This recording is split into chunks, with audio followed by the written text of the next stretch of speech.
안녕하세요. 이 땅의 일에 대한 통합된 그리스도교 관점을 소개하고 나누기 위해서 기독교 대한선교교회 소금빛교회에서 설립하고 후원하고 있는 파이미니스트리 코포스 연구소 주관 2023년 나이듦의 중요성 Aging Matters 여섯 번째 나눔을 시작하겠습니다. 오늘은 영성 훈련으로서의 나이듦이라는 주제로 2014년 폴 스티븐스 교수님이 캐나다 밴쿠버에 위치한 리젠트 칼리지에서 나눴던 내용을 함께 한국어로 나누겠습니다. 제가 잠시 기도하겠습니다. 거룩하신 삼위 하나님을 찬양합니다. 이 시간 영성 훈련으로서의 나이듦에 대해서 저희가 함께 이야기를 나눕니다. 이 시간 우리에게 찾아와 주옵소서.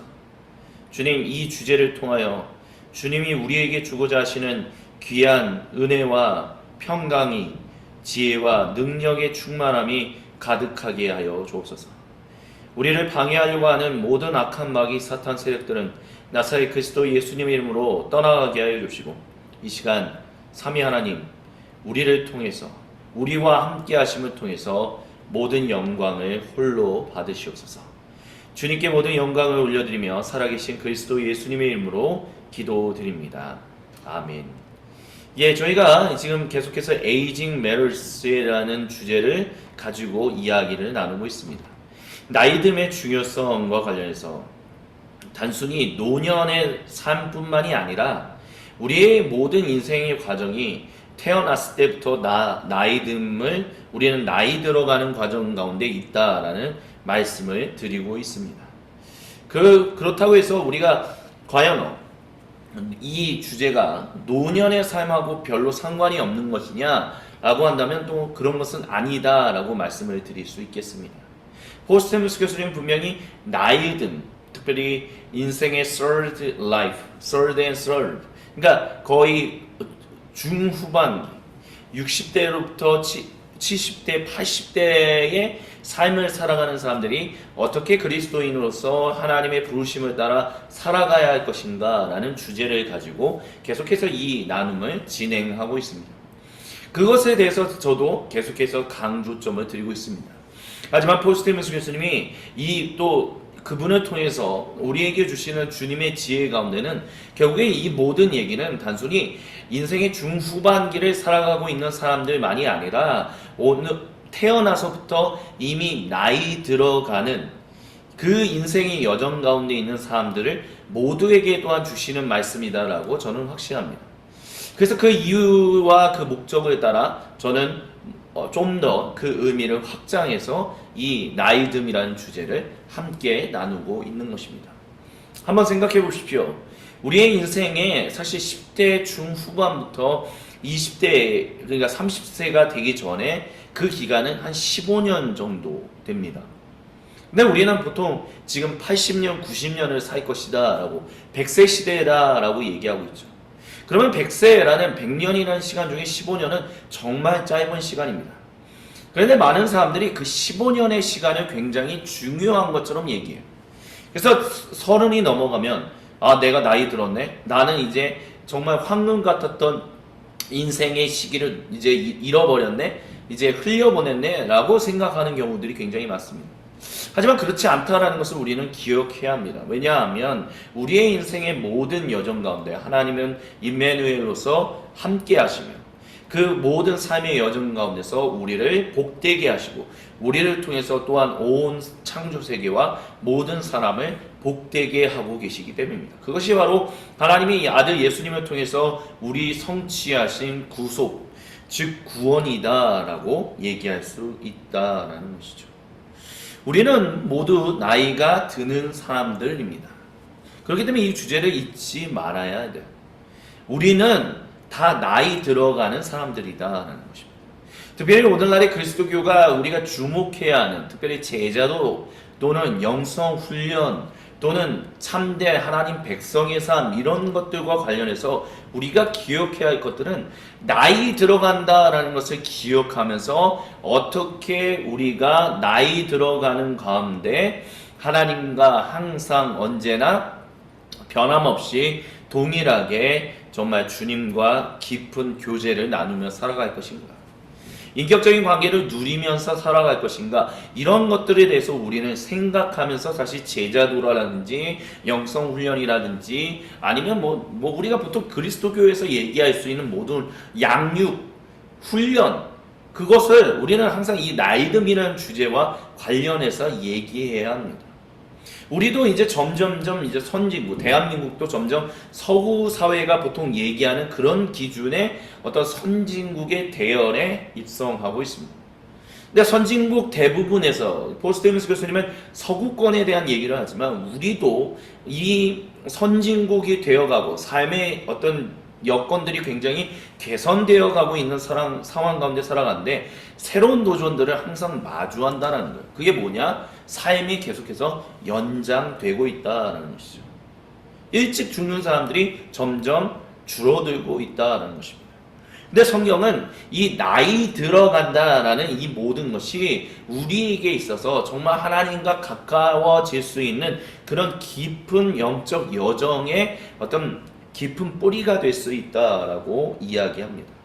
유진 비앙치 포스테미스 교수님이 이 주제 나이듦과 관련해서 항상 중요하게 다루는 유진 비앙치라는 분은 나이듦은 생물학적 진행보다 영적인 것이 더 중요하다라고 얘기했습니다. 영적이다라는 것은 우리의 존재에 대해서 얘기하는 것이죠. 우리는 다 이 생물학적으로 우리의 육체가 결국에는 다 노쇠해지게 됩니다.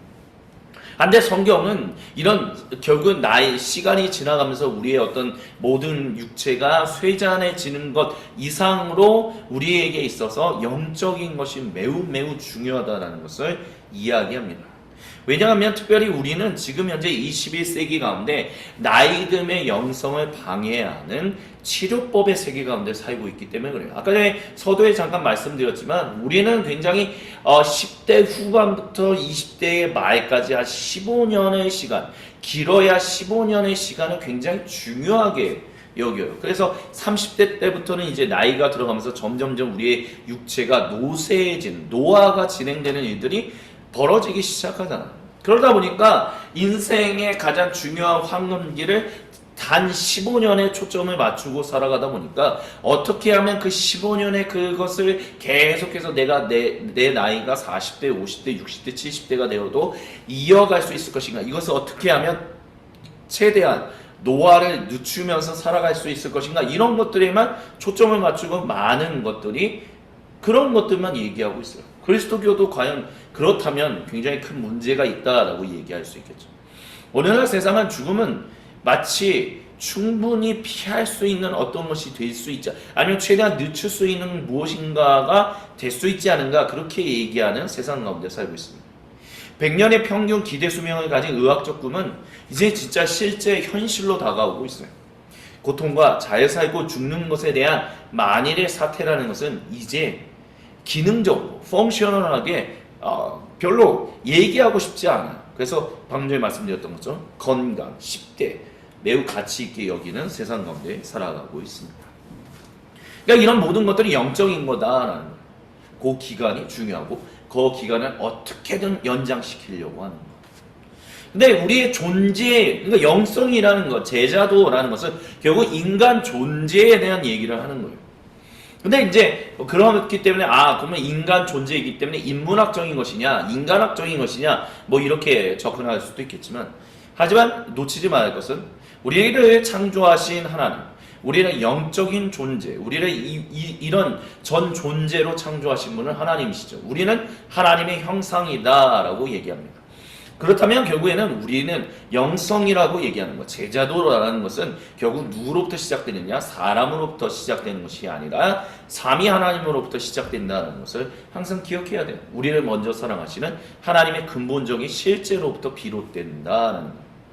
그래서 그리스도교의 영성이 모든 것보다 먼저 우리를 사랑하셨고 우리를 찾으시는 하나님에 의해 시작되고, 하나님의 선물이라면 그리스도교의 영성은 우리를 진짜 제대로 된 인간 되게 하시고 성화시키기를 갈망하시는 하나님의 사랑을 수반한 우리 인식과 응답, 그렇기 때문에 하나님으로부터 출발하지만 또한 우리의 인식과 응답을 다루는 부분, 그렇기 때문에 어떤 측면에서는 인간적인 어떤 우리의 존재의 측면을 다루는 것이다 라는 것도 잊지 말아야겠죠. 그래서 이 영성의 얘기는 구체적이지만 절대 끝나지 않는 과정인데 이 과정으로 말미암아 우리는 하나님의 창조 세계와 일치된다. 그래서 세군드 갈릴레아, The Way of Living Faith. 포스테무스 교수님이 영성의 정의에 대해서 얘기할 때 항상 이분을 제일 중요하게, 그러니까 포그 교수님이 생각했을 때 이 정의가 가장 적절한 정의다 이렇게 얘기하면서 하거든요. 그래서 이 계속해서 이 앞전 것과 이어서 얘기한다면 이 계획은 본질적으로 하나님 나라. 그러니까 우리를 정말 하나님의 창조 세계에 정말 성화시키시고 참된 사람답게 하시는 이 계획은 본질적으로 왜 그러시냐? 하나님의 나라가 있기 때문에 하나님 나라를 세워가고 계시기 때문이다. 그래서 그것의 정의, 거룩함이 핵심이다라고 얘기하는 거죠. 그래서 그리스도교 영성은 하나님 나라를 우리와 다른 사람들에게 가져오는 하나님의 뜻과 함께 동일시된다라고 얘기합니다. 우리는 모두 다 영적으로 성장해 가야 하는 사람들이에요. 근데 이 나이듦의 과정에서 우리가 보통 교회에서 다루는 제자훈련이라든지 영성훈련이라든지 이런 것과 관련해서 참 많은 순간 동안 놓치고 있었던 것들이 나이듦이라는 그 주제와 연관시키는 것들을 좀 많이 놓쳐가고 있었던 것 같아요. 그러다 보니까 마치 그 이유는 아마 그런 거겠죠. 우리가 영적으로 성장한다라는 것, 우리가 영적으로 성숙한다라는 것은 결국에는 이 땅에서 벗어나 저 천국으로 간다라는 어떤 단절의 의미, 그런 천국에 들어간다라는 식의 어떤 성경 이해를 우리가 가지고 있었기 때문에 우리가 그 바탕 안에서 다루는 모든 제자훈련, 모든 영성훈련, 모든 성경 공부는 다 우리의 나이듦하고는 크게 관련 없게 구성이 짜여 있었고 그렇게 집중되었던 것 같아요. 하지만 그러다 보니까 결국에는 하나님이 하나님 나라를 하늘에서와 같이 땅에서도 편만하게 하신다. 그리고 우리를 결국 거기에 진정한 왕들, 제사장들, 청지기들로 세우신다라는 저 천국에 가는 것이 아니라 하나님 나라가로 완전해지는 이 땅에서 영원토록 하나님과 함께 더불어서 살아가는 것이다. 이런 어떤 식의 성경 접근을 우리는 가지고 있지 못했다는 거죠. 그러다 보니까 영성훈련도 그런 부분들 놓치고 있었는데, 그런 하나님 나라가 이 땅에 임하신다라는 성경 이해를 가지고 있다면 결국에는 우리는 영성훈련이다라는 것, 제자훈련이라는 모든 것들을 성경 공부라고 하는 모든 양육 프로그램은 결국 나이듦이라는 주제와 필수적으로 필연적으로 긴밀하게 연결할 수밖에 없다라고 얘기할 것입니다. 그래서 영적 결과를 가진 대답을 요구하는 나이듦, 그러니까 결과는 언젠가 있다는 거예요. 우리는 결국에는 어느 순간에 주님이 먼저 우리를 부르시는 날이 있을 것이고요. 아니면 우리가 죽기 전에 주님이 먼저 재림하신다면 그때까지 우리는 어떤 결과물들을 만들어내게 될 거예요. 그래서 이런 결과를 가진 대답을 요구하는 나이듦을 통한 새로운 질문들과 이슈들이 생길 수 있다는 것을 우리는 찾을 수 있을 것입니다. 그리고 그것은 특별히 악덕과 미덕, 덕목이다라고 하는 그 주제와 긴밀하게 연관될 것이다라고 말씀드릴 수 있겠습니다. 그래서 나이듦을 통하여 독특하게 개발되는 아름다운 덕목들이 있다. 그래서 특별히 나이 든 사람들을 위하여 작당한 영적 훈련들이 있다라고 이제 또 얘기할 수 있을 거예요. 그래서 중년과 노년의 도전들 이 주제들로 이제 저희가 조금 계속해서 이야기를 좀 진행해 보고자 하는데요. 먼저 중년의 전환입니다. 중년의 전환, 중년이다라고 얘기할 때 이제 중년은 보통 한 40대부터 또는 결혼하고 자녀를 이제 낳게 되고, 근데 요즘은 이제 결혼한 분들이 좀 많이 줄어들고 있고요. 또 자녀를 낳는 분들이 생각보다 줄어들고 있다 보니까 과연 중년이라는 것을 어느 정도까지 이제 생각할 수 있을까? 이런 부분에 있어서 이제 재정의가 이제 필요한 어떤 그런 시대 가운데 우리가 살고 있는 것 같아요. 하지만 어쨌든 우리의 나이가 어느 정도에 이르면 결국 우리는 중년기에 접어든다라고 이제 얘기를 하죠. 그래서 그것을 어떻게 경험하게 되는가, 그리고 거기서 수많은 이제 경험들, 그리고 새로운 영적인 이슈들, 이런 것들이 나타나게 될 거예요. 근데 이제 아까 전에 말씀드렸던 것처럼 나는 중년이 되고 싶지 않다라는 얘기를 하는 사람들이 굉장히 많아지고 있어요. 아까 말씀드렸던 것처럼 10대로부터 20대 후반까지 30세 넘어가기 전에 그 기간, 길어야 15년이라는 시간을 굉장히 귀하게 여기는 그런 인식들이 21세기 사회 가운데 넘쳐나고 있다 보니까 결국에는 중년으로 넘어가는 것, 청년의 시기를 계속해서 살아가고 싶지 중년으로 넘어가고 싶은 사람들이 없다라는 거예요. 그래서 잃어버린 10대로 도피하고자 하는 마음들이 굉장히 나요. 그래서 왜 우리가 TV 방송 프로그램에 어떤 연예인분들이 특별히 자신이 20대에서 이제 30대, 40대 넘어가면 그런 얘기들을 하는 경우들을 종종 보게 됩니다. 내가 20대 때는 내가 40살에 있을 때 그런 거에 대해서 전혀 인식을 하지 않았는데 내가 세월이 지나서 지금 보니까 나이가 40대가 됐는데 나는 아직 뭐 특별하게 바뀐 것 같지 않은데 40대다 라고 얘기하는 것이 40대라는 게 너무 좀 일종의 좀 큰 충격으로 나온다 그런 얘기를 하는 연예인들을 많이 보게 됩니다. 근데 연예인들만이 아니라 많은 사람들이 그런 생각을 가지고 또 그런 인식을 가지고 살아가고 있지 않은가라는 생각을 해요. 그래서 잃어버렸던 그런 청년의 시기를 어떻게든 계속해서 이어가고 싶어하는 그래서 그래서 어덜트가 아니죠. 키덜트라는 표현들이 있죠. 그러니까 어른이 돼서도 어린아이처럼 뭐 장난감을 산다든지 뭐 여러 가지 활동을 한다든지 뭐 수집한다든지 모은다든지 뭐 이런 것들을 하는 일들이 일종의 어떤 시대적인 이슈로서 우리가 경험하고 있다라고 이제 또 얘기할 수 있을 것 같아요.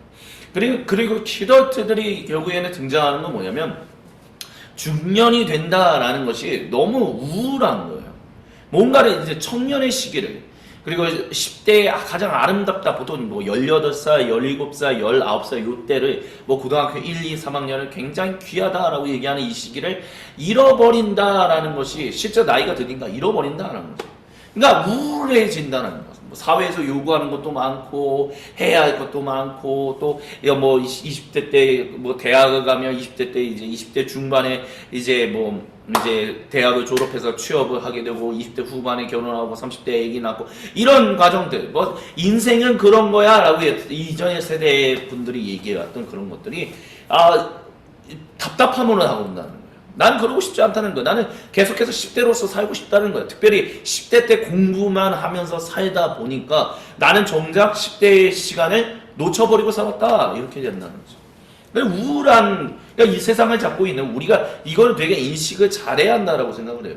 특별히 나이 지긋하신 분들이 오늘의 30대, 40대 분들이 이해하는 데 있어서 매우 중요한 게 왜 키덜트라는 문화들이 등장하는가라고 썼을 때 너무나 공부하라는 거에만 치였던 특별히 대한민국을 국한한다면 그거에 치이다 보니까 정작 내가 가장 황금기라고 여기는 이 시기를 아무것도 못했다라는 거예요.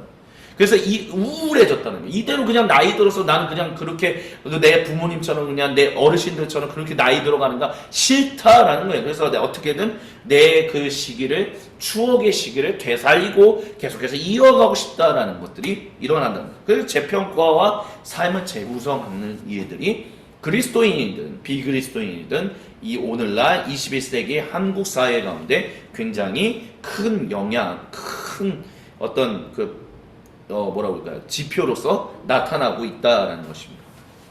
그래서 우리 삶의 의미와 중요성이 무엇인지에 대해서 질문하는 것은 결국에는 언제냐라고 하면 10대 때 그리고 20대 때 놓쳐버린 것들 그런 얘기들을 굉장히 많이 한다는 거죠. 특별히 교회에 다녀있고 그리스도인으로서 부모에게 지금의 어르신 60대, 70대, 50대 아이들 자녀들 열심히 공부해 교회 생활하지마 하지마 공부해 대학 가면 다 할 수 있어. 이제 우리는 알잖아요. 대학 가면 다 할 수 없다는 거. 대학 가서 좋은 직장 가도 그게 평생에 나를 지탱해주는 직장이 될 수 없다라는 것을 알잖아요. 커리어가 될 수 없다는 거 알잖아요. 모든 것들이 40대 때 명퇴하게 되고 이런 일들이 일어나고 있던 끊임없이 바뀌어가는 것들을 경험하면서 이전에 어르신들이 가지고 있었고 주장했던 공부해라는 그것을 뒷받침하려고 사용했던 모든 것들은 다 무너져버린 시대 가운데 우리는 살고 있다는 거죠.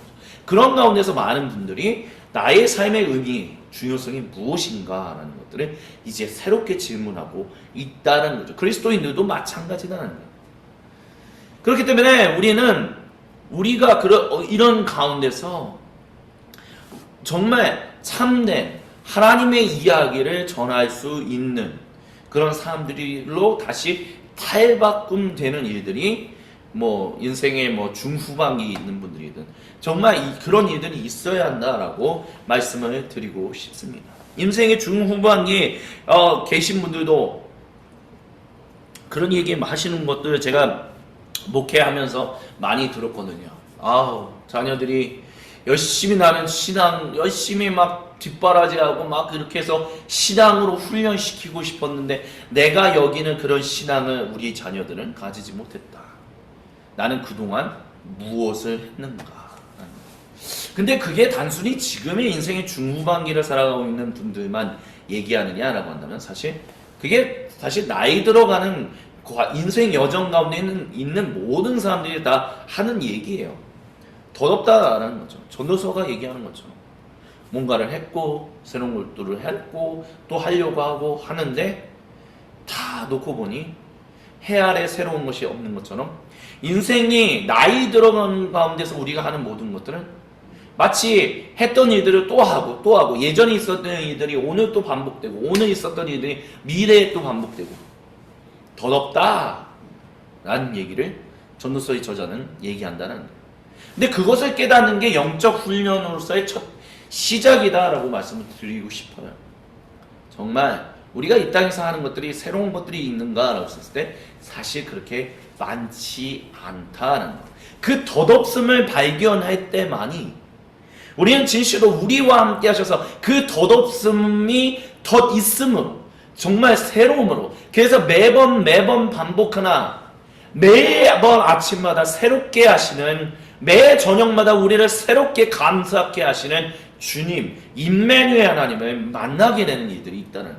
즉 우리가 생각보다 우리의 인생이 그렇게 화려하진 않구나라는 것들을 인지하는 것으로부터 시작한다라는 것이죠.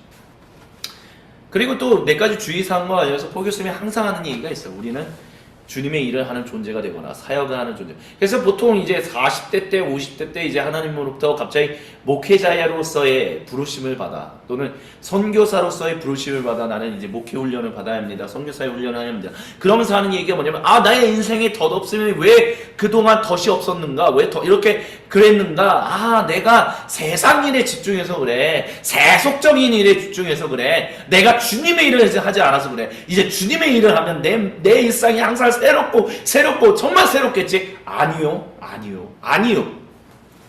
정말 그렇지 않습니다. 주님의 일이라는 것이 목회인이나 선교사로서 해외 나가는 일이 아니다는 것은 이제는 깨야 돼요. 정말로. 그렇기 때문에 뭐 로잔 운동, 뭐 여러 가지 운동들이 선교사 뭐 훈련들이 뭐 일어나고 뭐 일들이 있지만 근본부터 다시 이제는 뒤집어내는 일들이 있어야 한다라고 저번 시간에도 한번 말씀을 드렸습니다. 그게 뭐냐?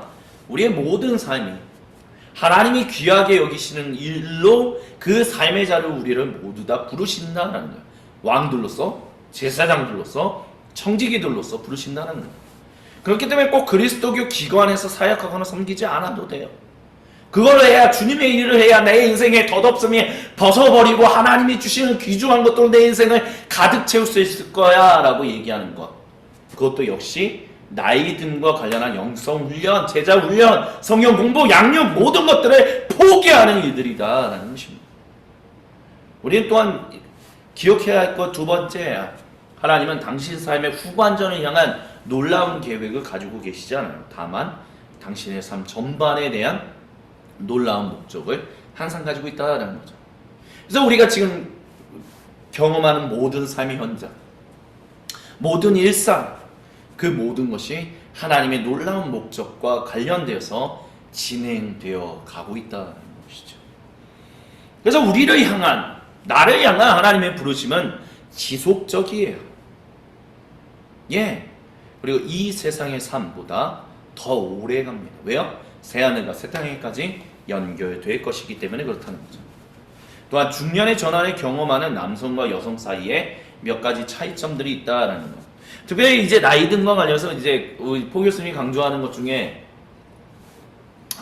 또 그분이 이제 쓰신 책들이 어떤 책들이 있냐면 이제 결혼, 뭐 또 가정 이런 것들도 굉장히 많이 사역하셨거든요. 물론 제가 포 교수님과 함께 공부를 했던 이제 2013년부터 2015년까지는 사실 그런 것들을 가르치는 것들을 잘 많이 듣지는 못했어요. 하지만 포 교수님이 굉장히 87년부터 리젠트 칼리지에서 이제 교수로서 활동하시면서 이런 어떤 가정, 결혼, 남성과 신체적 성별의 남성과 신체적 성별의 여성 뭐 이런 것들에 대한 것들을 굉장히 한 몸 이루는 것이 무엇인가 이런 것들을 굉장히 많이 얘기했었거든요.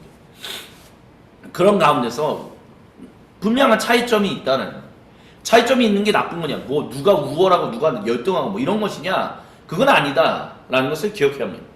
그렇게 서로 다른 존재, 신체적 성별만으로도 다른 존재가 하나 되어 하나님의 거룩한 한 몸을 이룬다는, 하나님의 거룩한 일에 참여한다라는 것. 나 혼자 참여하는 것이 아니라 함께 더불어 참여하게 하신다. 그것이 있다는 것을 기억해야만 우리는 나이 듦과 관련한 중요한 어떤 영성훈련, 양육, 뭐 제자훈련 이런 것들을 진실로 올바르게 새롭게 정립할 수 있을 것이다 라고 말씀드릴 수 있겠습니다. 인생 후반기의 변화들이 계속해서 일어납니다. 사회 안에서도 급속하게 변화하고요.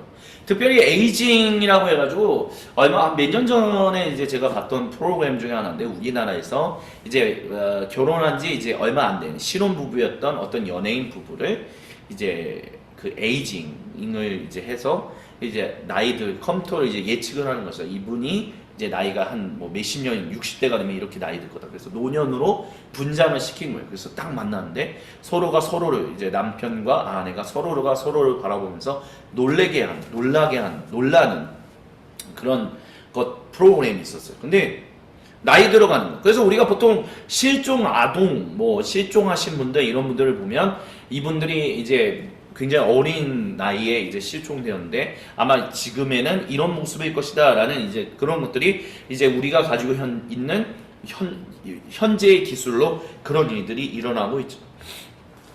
그래서 참 많은 사람들이 결국에는 이렇게 나이 들어가게 됩니다. 머리가 빠지게 되고요.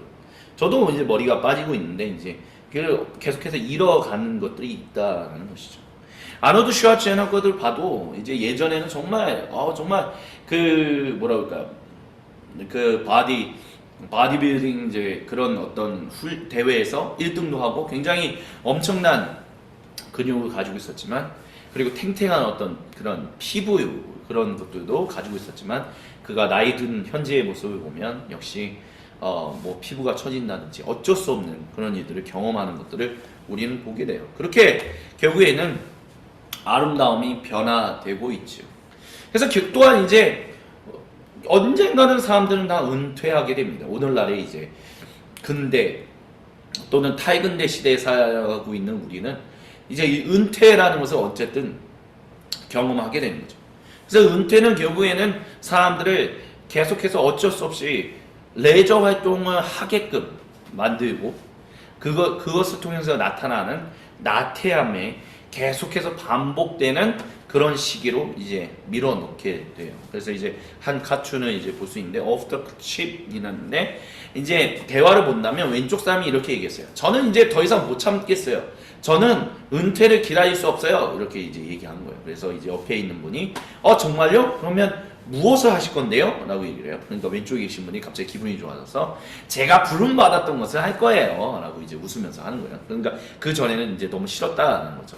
그래서 이제 계속해서 궁금해한 거죠. 오른쪽에 계신 분이. 그게 뭔데요? 라고 했더니 왼쪽에 계신 분들이, 의자에 앉아서 제가 더 이상 다리에 감각이 없다고 느끼고 제가 제 안락 의자와 하나가 될 때까지 그냥 주구장창 TV 보는 것이다. 뭐 이렇게 얘기했다는 거죠. 우리의 인생의 노년이 그런 거라고 한다면 너무 슬프겠죠. 이틀 전에 이제 제가 지금 동영상을 찍고 있는 것이 7월 3일 월요일인데요. 이틀 전에 이제 제 자녀들과 함께 이제 제가 3, 40년부터 이제 보았던, 딱 한 번도 들어가 본 적이 없었던 구민회관에서 진행되는 어린이 뮤지컬을 보게 됐어요. 그래서 같이 어린이 뮤지컬도 보고, 제가 어린 시절에 막 잠자리 잡으러 쫓아다니고 막 그랬던 모습을 이렇게 돌아다니면서, 야, 내 자녀들과 함께 여기 왔네. 약간 좀 옛날 기억을 이제 하면서 참 나름의 감동이 된다 뭐 이런 것들이었는데, 근데 이제 그걸 하면서 거기 참 많은 나이 지긋하신 분들이 바둑을 두시고 장기를 두시고 담소를 나누시고 뭐 이런 것들을 참 많이 봤어요. 아, 그렇구나. 그렇게 계속해서 이 코로나가 이제 많이 사라졌잖아요. 엔데믹이라고 하는 이제 그런 시기를 우리가 이제 살아가고 있는데, 그런 가운데서 이제 많은 사람들이 다시 마스크를 벗고 자유롭게 이제 이제 대화를 나누고. 근데 참 더웠거든요. 이제 기억하시겠지만 7월 1일 아니 7월 1일이 아니죠. 그때가 이제 7월 1일이죠. 토요일이 정말 더웠잖아요. 지금 오늘도 7월 3일도 되게 더웠는데, 와, 그 더운데도 서로 대화를 나누고 서로 막 장기를 두고 그런 모습들을 보는 거예요. 그렇게 노년에 계신 분들을 보면서 나이 들어가면 결국에는 우리가 하게 되는 것은 이렇게 나이 또 지긋하게 드신 분들하고 이렇게 장기 두고 바둑 두고, 그게 우리나라의 노년의 전형적인 모습인가? 인생 중후반기의 모습이 너무 전형적인 모습인가? 그런 생각이 들기도 하더라고요. 그러면서 제 개인적으로도 내가 인생의 중후반기가 되면 나는 어떠한 모습으로 살아가고 있을까? 그런 것들도 한번 좀 생각하게 되는 잠깐의 그런 시간을 가지게 되었었어요. 네. 저는 개인적으로 뭐 바둑을 둘 줄도 모르고요. 장기도 뭐 어렸을 때 두고 뭐 돈 본 적이 없으니까. 그런데 어떤 것을 과연 하면서 살아가게 될까라고 했었을 때, 일단 분명한 것은요.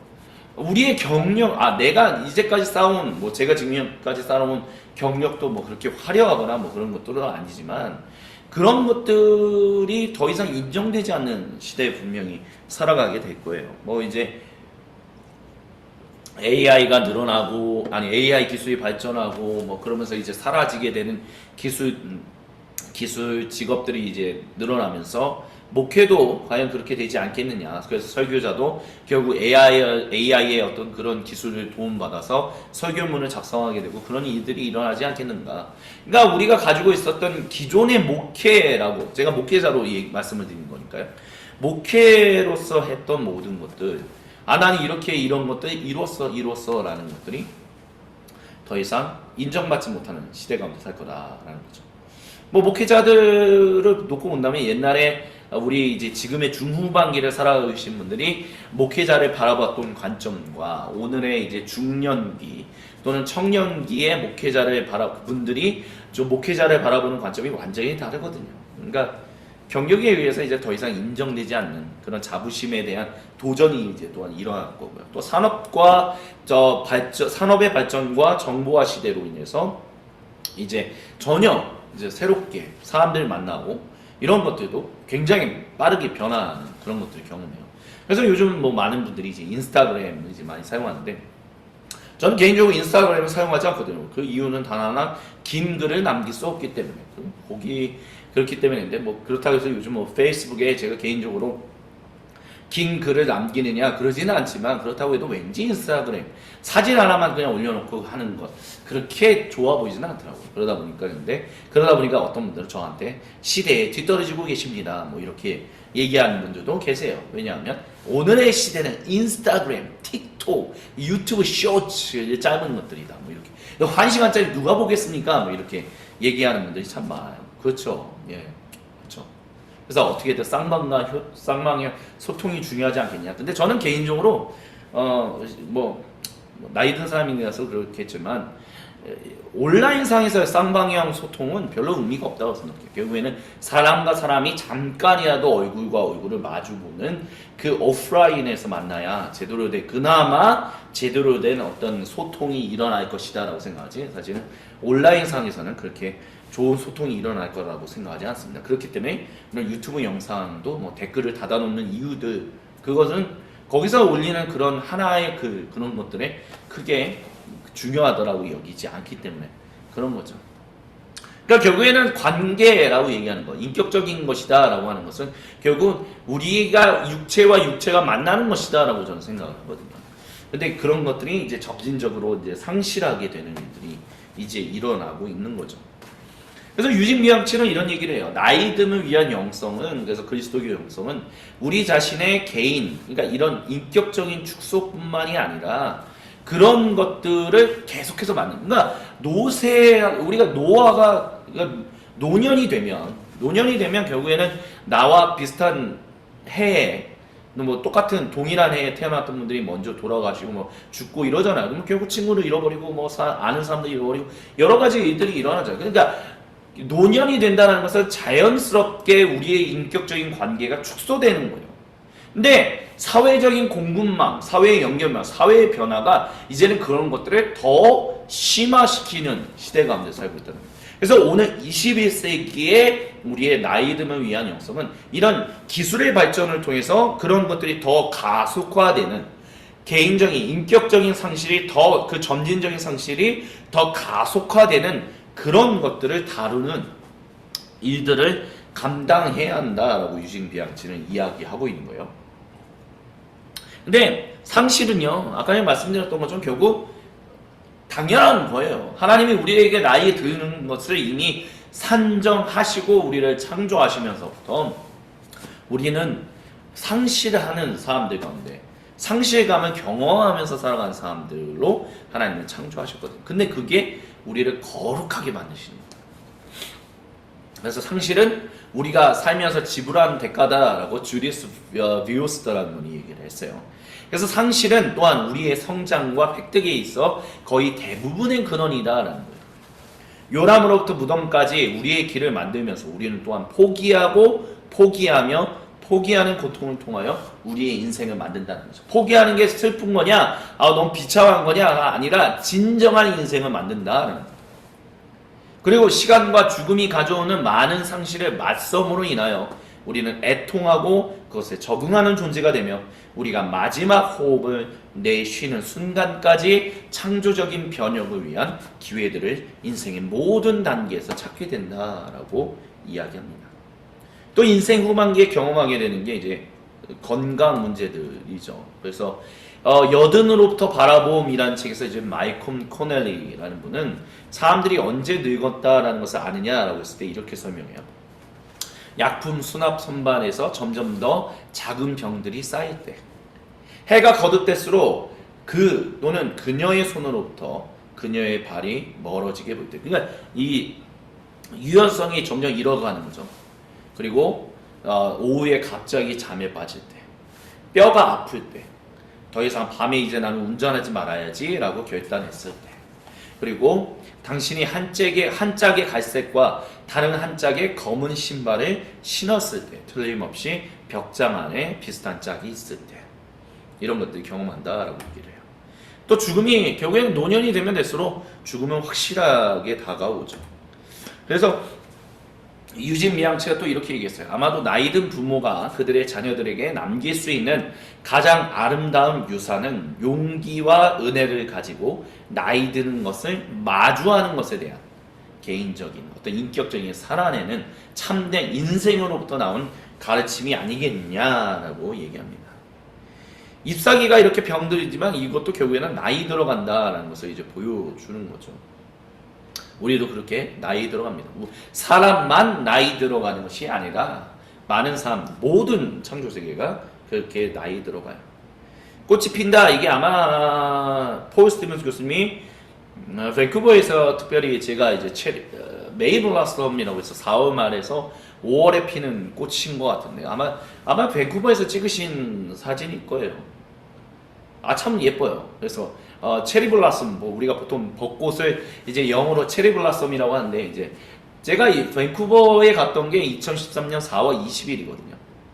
근데 이제 그러니까 우리나라에서 이제 벚꽃이 다 지는 것을 보고 갔는데, 거기 도착했는데 벚꽃이 있는 거예요. 오, 여기는 이 늦은 시간 4월 말까지 벚꽃이 있어. 근데 알고 봤더니 그게 다른 꽃 종류였던 거죠. 근데 어쨌든 꽃이 피는 순간은 한순간이에요. 꽃이.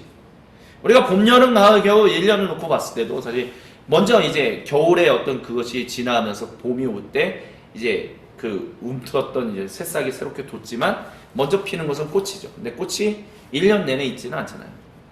결국 꽃은 지고 그 잎사귀가 그렇게 자라는 그 기간이 더 많습니다. 그래서 이제 그 유튜브에서 이제 그런 양봉하시는 분들을 통해서 양봉에 대해서도 이제 조금씩 간접 경험을 하는데, 그 양봉하시는 이제 젊은 양봉업자분이 이제 하시는 게 뭡니까? 꽃을 이제 겨울에는 이제 그 꿀벌들이 이제 먹을 게 없으니까 이제 사양액 이래서 이제 약간 설탕물 또는 화분떡이라고 해서 이런 것도 놓고 이제 살 수 있게 해주고, 이제 봄이 오게 되면 이제 화분떡이나 이제 화분떡은 이제 애벌레를 키우는데 필요한 거고, 사양액은 어쨌든 살기 위해서 이제 필요한 것들인데, 이제 그런 것들을 이제 비우고 이제 벚꽃꿀, 이제 자파꿀이다라고 하더라고요. 그래서 그 꽃들이 먼저 피우면서 이제 기존의 사양액이 있잖아요. 그러니까 섞였으니까 요거를 이제 처리하고 벚꽃꿀이 들어오게 하고, 그 다음에 이제 메인으로 잡는 게 이제 아카시아 꿀이더라고요. 근데 이제 아카시아 꿀이 이제 보니까 정말 짧은 기간인 거예요.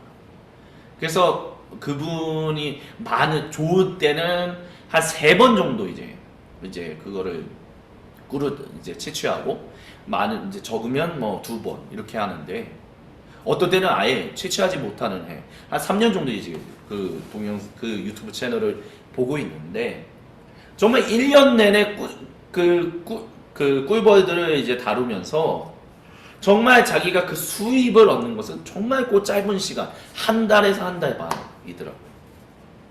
이후 기간은 계속해서 그냥 여름, 가을, 겨울, 그때마다 이제 말벌로부터 이제 지켜내야 하고, 이제 겨울에는 이제 또 봄에는 분목 나지 않게 조심 또 해줘야 하고, 뭐 여러 가지 다양한 자질구레한 일들이 있더라고요. 근데 그게 일상인 거예요. 그 1년의 한순간을 위해서. 하지만 그 한순간만을 위해서 그 모든 일을 하는 건 아니죠. 결국에는 그 모든 삶의 봄, 여름, 가을, 겨울의 사이클이, 양봉업자로서 사는 이제 사이클이 그의 이제 일생의 전부가 된 것이죠. 물론 수입을 얻는 것은 그 아카시아 꿀을 얻는 시기만이지만, 그래도 그 시기만 그 양봉업자의 인생 전부냐라고 얘기할 수는 없는 거죠. 그런 것처럼 우리의 모든 인생도 결국에는 단순히 10대 중후반부터 20대 말까지의 그 15년이라는 시간만 우리의 인생의 전부인가? 가장 화려한 시기인가? 그건 아니다는 거예요. 우리는 이제는 그 시기가 가장 화려한 시기다라고 얘기하는 것을 끊어내는 것이 진정한 그리스도인다운 삶을 시작하는 원동력이 될 수 있을 것이다. 21세기의 교회는 이제는 그것을 얘기해야 한다라고 강하게 말씀드리고 싶어요. 그래서 이런 나이듦에 내포된 영성훈련은 일단은, 그래서 우리는 하나님을 바라보는 그런 관조적인 삶을 향해야 돼요. 그래서 우리의 중년의 시기는 우리는 그렇게 잃어가는 거예요. 무엇인가를 상실해가는 거예요. 근데 그 상실이 결국 하나님으로부터 우리가 무엇인가를 얻는 시기다라는 것을 기억하는 것이죠. 그게 바로 묵상적인 내면성의 성장을 위한 가장 풍요로운 시기 중 하나를 제공한다라고 비앙치는 얘기합니다. 그래서 로라는 분은 Falling Upwards라는 책에서 기본적으로 인생 전반기는 본문을 쓰는 시기며 후반기는 이제 중년기 이후부터인 거죠. 본문에 대한 주석, 즉 논평을 작성하는 시기다라고 얘기했어요. 우리는 모두 나이 들어갈수록 행복으로 향하며 내향성을 필요로 하는 경향이 있습니다. 내향성은 생명이 우리에게 주어졌고 우리로부터 가져가게 된다는 모든 것을 푸는데 필수적입니다. 그래서 우리는 무엇이 지금 정말 사람답게 사는 것에 있어서 가장 필수적인 것인가, 이제 그것을 자연스럽게 바라보게 되는, 하나님을 바라보게 되는, 창조주, 구속주를 바라보는 것을 이제 상대해야 한다라고 얘기합니다. 또한 나이듦과 관련해서 우리가 두 번째로 질문해야 할 것은, 도대체 우리는 왜 사는가, 뭐 이런 질문들을 할 필요가 있다, 실존적인 어떤 그런 질문들을 해야 한다라고 이야기를 해요. 중년과 노년의 시기 동안에 강화된 죄책감이 또한 우리 시대에 지금 21세기를 살아가고 있는 사람들에게 있다라고 얘기를 해요. 그게 뭐냐, 우리가 우리 자신을 개발하는 데 있어서 가치가 없는 선택들을 해오지 않았나, 우리는 어떤 속셈을 위하여 우리의 경력들을 선택해오지 않았는가, 우리는 다른 사람들을 정말 사람답게 대하는가, 우리는 우리 가까운 가족과 친구들을 어떻게 아프게 하는가, 마주해야 하는 질문이다 라고 얘기해요. 너무 이런 것들을 질문하지 않고 미루고 숨기고 멀리하고 살아왔기 때문에 그렇다라고 얘기할 수 있다는 거죠. 스몽드키드라는 분은 마음이 기다릴 때라는 곳에서 이렇게 얘기를 했어요. 시간의 풍성함이 올 때 우리 마음 중심에 거룩한 목소리가 울리며 우리의 오래된 기초를 흔듭니다. 그것은 우리를 우리의 가장 깊은 사안들을 만나도록 강압하는 난기류로 이끕니다. 거룩한 목소리는 몇몇 안에 거룩한 은혜가 우리의 성장과 어우러지는 것과 만약 필요하게 된다면 우리가 지금 당장 듣지 못할 질문들과 목소리들을 끌어오르게 하는 가마솥으로 거꾸로 뜨릴 것을 추구합니다. 어떻게 해서든 거짓 역할, 정체성, 환상들은 생명의 측면으로 넘치며 우리는 혼돈 가운데 서 있도록 강요받습니다. 예, 우리 인생의 모든 순간은요, 다 순간순간마다 목적의 단계들이 있다라고 얘기할 수 있습니다. 이거는 이제 폴 교수님이 Vocation, Work and Ministry라는 책에서 이제 수업에서 항상 쓰는 건데요. 우리 인생에 항상 목적이 있다는 목적의 단계 10대 이전에는 내가 성장하면 나는 무엇을 하고 싶은가 라는 질문을 하게 된다라고 얘기해요. 그리고 10대 때는 왜 사람들은 나를 친구로 원하는가 라고 이제 질문하게 되고요. 20대 때는 나는 어떻게 살 것인가 라는 것을 질문하게 된다라고 해요. 그리고 30대 때는 내 삶을 아우르는 중심에 나는 무엇을 놓기 원하는가 라고 질문한다라고 합니다. 40대 때는요, 나는 무엇이 되고 싶은가 라고 질문하고요. 50대 때는 나는 내 세상에서 어떤 다름을 만들고 있는가를 질문하게 된다라고 합니다. 그리고 60대 때 이제 중후반기가 시작되는 이때 비로소 나는 아침에 왜 일어나야 하는가라는 것을 질문하게 되고, 그럼 70대 때는 내 유산은 무엇인가라는 것을 질문하게 된다라고 합니다. 근데 사실은 우리의 모든 삶의 순간마다 항상 이런 질문들을 해야 할 필요가 있지 않을까요? 나는 누구와 무엇을 위해 살아가는가? 내 삶의 의미는 무엇인가? 내가 남기게 될 유산은 무엇인가? 내가 죽었을 때 나에게 무슨 일이 일어날 것인가? 뭐 이런 것들 말입니다. 물론 10대 이전에 이런 질문을 하는 것은 좀 어려울 거라고 생각해요. 하지만 10대 때부터 우리 젊은 이제 청소년분들에게 이런 것들에 대해서 좀 질문할 수 있는 것들을 우리가 장을 마련하고 함께 대화하는 시간들을 가진다면 10대 때부터 우리는 충분히 이와 같은 것들을 생각하며 살아갈 수 있지 않을까라는 생각을 하게 됩니다. 얼마 전에 이제 너무나도 안타깝게 이제 하교하는 길에 이제 한 초등학교 언니와 이제 친 가족은 아니지만 잘 친하게 지냈던 동생이 간 가운데 학교 저 위에서부터 이렇게 롤링하는 그게 갑자기 굴러 떨어져서 이 아이들을 덮쳐서 한 아이는 다치고 결국에는 나이만 조금 있던 언니는 이제 숨을 거두는 안타까운 일이 이제 있었습니다. 근데 그거를 이제 보는데 인생의 짧은 순간에 그 찰나의 순간에 그러니까 다친 어린 동생 이렇게 손잡고 이렇게 하교하고 있다가 그게 굴러오는 것을 보고 순간 뿌리쳤다라고 얘기를 하더라고요. 그러니까 이 결국 숨을 거뒀던 이 언니가 초등학생 언니가 이 친구 동생을 이 어린 동생을 이으신 거죠. 손을 놓은 거예요. 살게끔 해주려고. 그래서 이제 다치게 된 그 아이의 아버지가 나와서 인터뷰를 하시는데 그 딸을 잃어버린 가족을 어떻게 봐야 할지 모르겠다고 하면서도 너무너무 미안하고 고맙다라고 이제 얘기를 하더라고요. 그때 만약 그 언니가 손을 놓지 않았다면 우리 애도 아마 숨을 거두지 않았겠는가. 어떻게 그렇게 손을 놓았을까요? 아마 이제 한 10살, 11살. 근데 어떻게든 이게 나도 위험하고 얘도 위험하니까 얘라도 이 동생이라도 살아야 한다고 손을 놓는다는 거. 그 찰나의 순간에 이런 것들을 질문한 것은 아니겠지만 결국에는 그 순간에 삶이 무엇인가라는 것을 자기도 모르게 생각하고 놔줘야 한다는 어떤 그런 것들이 또 있지. 이런 것들을 놓고 본다면 꼭 10대에는 과연 이게 가능할까요? 가능하지 않다라고 얘기할 수 있는 근거는 또 어디에 있을까 반문해보고 싶은 그런 생각이 들기도 합니다. 나이듦 또 단순화 성장하는 금욕주의라고 얘기하죠. 우리 삶의 몇 가지 물질적인 것을 무엇이 우리의 끝까지 남게 되면 우리가 지금 이 땅의 삶으로부터 새하늘과 새 땅까지 가져갈 수 있을지 그 보물들을 위하여 우리의 모든 것들을 가지치게 하는 일들이 필요하지 않겠느냐. 키케로 Spiritual Friendship이라는 책을, 그러니까 spiritual이란 말은 안 썼을 것 같기도 한데 friendship, 그러니까 우정에 대해서 처음으로 우정이라는 타이틀로 이제 글을 썼던 사람이 이제 로마의 이제 키케로라는 분인데요. 그분이 이런 얘기를 했어요. 여행객이 그의 여행을 끝마치고 있는데 그의 가방을 더 무겁게 하는 것만큼 우스꽝스럽게 할 수 있을까요? 그 자신을. 그런 얘기를 했다라고 합니다. 모리스 레이너라는 분이 이런 얘기를 했어요. 저에게 있어서 말년의 가장 뛰어난 특성은 위대한 단순화의 본질적인 경향을 가져왔다는 것입니다. 저에게 에너지를 주었던 활동들은 이제 차갑게 떠났습니다. 저는 문학을 성취하고 화보집과 같은 철학적 일에 더 이상 흥미가 없습니다. 마지막으로 저는 더 이상 디스크를 사는데 더 이상 유혹받지 않습니다. 당신은 이제 반복되는 지루함을 경험하고 있다고 표현하는 저를 멀리 하십시오.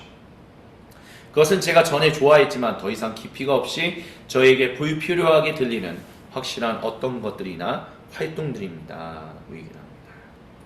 네 번째, 도덕성과 하늘의 성품을 가지는 것이다 라고 얘기를 해요. 고린도후서 4장 16절부터 18절, 만약 우리의 바깥의 인간성이 부패하고 있을지라도 우리 내면의 인간성은 날마다 새로워지고 있습니다. 우리 문제의 경미한 순간은 모든 것을 지나가고 능가하며 영원히 남는 영광의 무게를 생산하며 일하고 있습니다. 우리는 보일 수 있는 대로 사물을 보지 않으나 보일 수 없는 대로 사물을 봅니다. 무엇보다 먼저 우리가 오늘 여기서 볼 수 있는 사물들은 내일이면 사라지나 우리가 볼 수 없는 사물들은 영원합니다. 라고 사도 바울이 이야기했습니다. 이것과 관련해서 앤드류 라이트는 이런 모든 사람을 위한 이제 고린도후서라는 책에서 이렇게 얘기했습니다. 이 본문이 얘기하는 게 뭐냐라고 했을 때 사도 바울은 지금 육체적인 것과 비육체적인 것을 구분하고 있는 것이 아니라 오고 있는 새하늘과 새 땅과 대비되는 이 땅에서의 현재의 삶에 대해서 말하고 있습니다. 여러분이 보는 것이다 라고 사도 바울이 얘기했던 그 의미의 핵심은 잠시 동안만 지속됩니다. 하지만 장차 하나님의 새 세상에서 탄생하게 될 하나님의 참된 실제는 지금 우리 시야에 들어오지 않더라도 우리가 상상할 수 없을 정도로 훨씬 더 풍부한 물질적 특성을 지닐 것입니다. 그것에 대해 우리가 아는 바는 거기에 크나큰 영광이 수반될 것이라는 점입니다. 오히려 이 말은 나는 지금 천막에서 살지만 앞으로 궁궐에서 살 것이다 라는 말에 훨씬 더 가깝습니다 라고 얘기했습니다. 그래서 이런 것들과 관련해서 우리가 할 수 있는 것은 뭐가 있냐 했을 때 일단은 숙고하는 어떤 하나님을 바라보는 관조의 행동과 철수의 리듬, 이런 일상의 영성, 이런 것들이 있다라고 얘기를 해요. 또한 나이 듦으로부터 지혜로워지는 것으로, 그래서 현명하고 성실한 좋은 자의 지위를 개발하는 것, 가능성 중에 하나가 아니겠냐, 포 교수님은 얘기합니다. 두 번째, 은퇴를 새롭게 바라보는 것, 월터 라이트의 기업가 정신. 유진 비앙치가 이렇게 얘기했어요. 나이든 그리스도인들은 세상의 청지기직과 삶의 질을 높이는 분투로부터 더 많은 그들의 회원들을 더 낮게 하라는, 은퇴하라는 신념을 가지고 있지 않습니다. 당신의 삶을 추수하십시오. 삶을 복귀해보라 라고 얘기할 수 있고요. 빚을 탕감해주는 것, 계속해서 배우고 당신의 유산을 설립하고 죽음과 부활을 준비하는 것, 이것이 나이 듦과 관련해서 우리가 할 수 있는 영성 훈련들이다 라고 얘기합니다. 말콤 머브리지라는 분이 이런 얘기를 했어요. 제가 지금까지 깨달아온 우리에게 피해를 끼칠 수 있는 유일한 최후의 재앙은 우리 자신을 위한 집이 이 땅 위에 있다고 느끼는 것입니다. 우리가 외계인일수록 우리는 우리의 진정한 고향이 어딘지를 잊지 않습니다. C.S. 루이스, 만약 제 스스로 이 땅에서 만족할 수 없는 경험에 대한 욕망을 가지고 있다면 가장 최고의 개연성 있는 설명은 제가 다른 세상을 위해 만들어졌다는 것입니다. 예, 이렇게 해서 저희가 나이듦과 관련한 어떤 영성 훈련에 대해서 함께 이야기를 나누었습니다. 예, 결국 나이듦, 우리의 모든 영적 훈련, 우리의 모든 제자 훈련, 우리의 모든 양육이 그리스도인으로서 해야 하는 모든 것들이 결국에는 이 나이듦이란 주제와 긴밀하게 연관되는 것이 중요하다라고 폴 스티븐스 교수님이 강조했다라고 말씀드릴 수 있을 것 같아요. 그래서 이제 영적 훈련 그런 것들을 이제 또 좀 계속해서 이제 다다음 주에 이제 나이듦과 관련한 아름다운 덕목과 악덕 그런 것들 나쁜 덕목 이것을 무엇인지를 이제 같이 살펴볼 텐데요. 다음 이 시간 저희가 나이듦의 중요성에서는요. 영적인 게 무엇인가라고 했을 때 포스트민스 교수님이 항상 얘기하는 이제 그 영성이라는 거, 영적 존재라는 것에 대해서 잠시 좀 짤막하게 함께 이야기를 좀 나눠보도록 하겠습니다. 예, 그래서 오늘은 여기까지입니다. 함께 해주신 모든 분들께 감사를 드리고요. 다음 주 이 시간에 이제 영적 존재라는 것이 무엇인가라는 부분에 대해서 함께 계속해서 이야기를 나누겠습니다. 제가 잠시 기도하고 마무리하겠습니다. 오 주 하나님, 우리가 영적으로 참되게 자라나게 하여 주옵소서. 우리를 인도하여 주옵소서. 우리와 함께 하여 주옵소서. 주님께 모든 영광과 감사와 찬양을 올려드리며 살아계신 그리스도 예수님의 이름으로 기도드립니다. 아멘. 예, 이것으로 6번째 2023년 나이듦의 중요성 6번째 나눔을 마무리하겠습니다. 감사합니다. 다음 시간에 뵙겠습니다.